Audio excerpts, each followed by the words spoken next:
स्वराज मराठीमध्ये आपलं स्वागत आहे। सर्वसामान्यांचा आवाज, निर्भीड, बेधडक, स्वराज मराठी।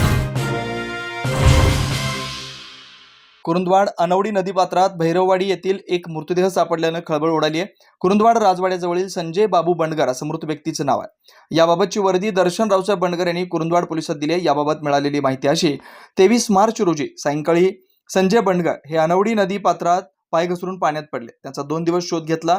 दरम्यान अनवडीमध्ये मृतदेह आढळून आल्यानं कुरुंदवाड पोलीस ठाण्याच्या अनिल चव्हाण यांनी वजीर रेस्क्यू फोर्सला याबाबत माहिती दिली आणि वजीर रेस्क्यू फोर्सच्या जवानांनी मृतदेह पाण्याबाहेर काढला आणि संजय बंडगरच्या नातेवाईकांनी घटनास्थळी येऊन मृतदेहाची ओळख पटवली। त्यामुळे कुरुंदवाड भैरववाडी येथील संजय बापू बंडगर यांचा मृतदेह असल्याचं निष्पन्न झालं आणि कुरुंदवाड पोलिसांनी मृतदेहाचं शवविच्छेदन करून मृतदेह नातेवाईकांच्या ताब्यात दिला।